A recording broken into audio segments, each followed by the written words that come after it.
So uh, there is an impression in academy, and some work has been done to then suggest that Pakistan is represented by elitist culture, where there is more poverty and a lot of income inequality, which needs to be understood in the right context.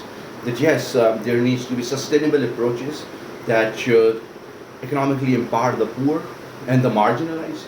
But having said this, Pakistani people inherently likes to help. Uh, Pakistan predominantly is a country where the people who have wealth, who have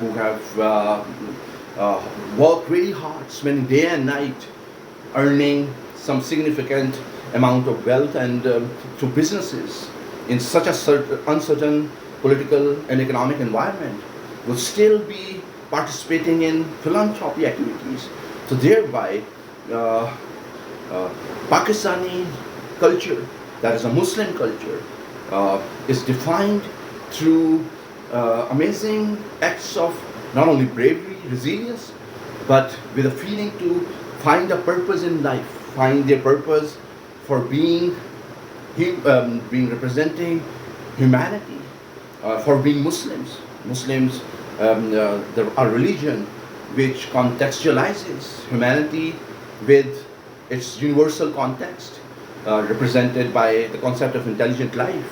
And therefore, finding a purpose would then define the common behavior of Pakistanis.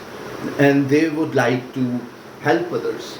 And then, in helping others, they find the purpose while also struggling, working every day, working really hard, representing resilience, entrepreneurship, creativity, uh, challenging environments would not uh, restrict Pakistanis to not be enterprising, not be concerned about citizen rights, political and economic and social empowerment of common Pakistanis.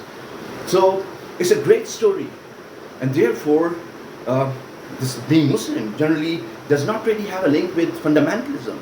For a common Pakistani or for a common Muslim citizen, the Islam means a spiritual connection with the divine and with the Prophet and his family and his companions.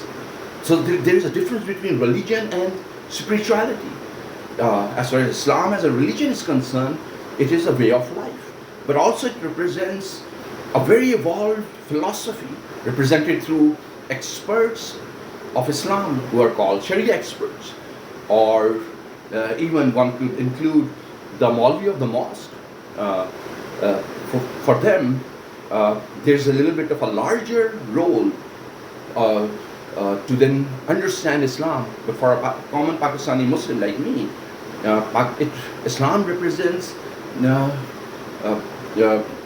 finding a spiritual context for being a Pakistani or for being a global citizen, and therefore finding a purpose and context to what I have been saying, the motivation to then contribute towards world peace or towards efforts made to contribute towards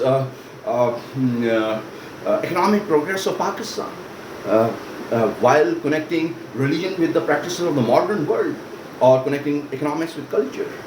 And that's the predominant story of Pakistan in 2025, initiated with the bravery, with resilience, with kindness and compassion, and notions of help and philanthropy, started from representing even the difficult times represented by war and terror, and this kind of an autocratic rule imposed by President General Musharraf. But still, Pakistan kept its resilience, and now there's some kind of a cultural stability because it's more than a decade that Pakistan is a practicing democracy. While on the other hand, surprisingly, in India, Hindutva movement has emerged. When war on terror was concluding, there's some kind of a similar timelines. Whereas it's now a Pakistan which is striving for political and economic stability would raise a concern that its efforts to then really define the essence of Islam, as I have explained it in my discussion here, represented through noble human values, is being questioned. And Pakistan is being promoted as a hostile country, whereas in reality, one needs to know that there is an established fact now that India is kind of raising hostilities all the time. So, what is Hindutva movement and how it can be solved? Because there is a significant, even more than Pakistani Muslims, there is a bit of a larger Muslim community living in India across different provinces, including Kashmir. So, what would Hindutva? So I made an effort with this work I have been doing in respect to the book, Slouching Towards Utopia and guiding through the works of Danny Roderick, S.A. Maglu, or Ha-Joon Chang of Cambridge, or Bradford DeLong or Joseph Stiglitz, that, okay, providing my expertise represented through my books on the same subject, that, okay, one needs to differentiate between spirituality and religion, because religion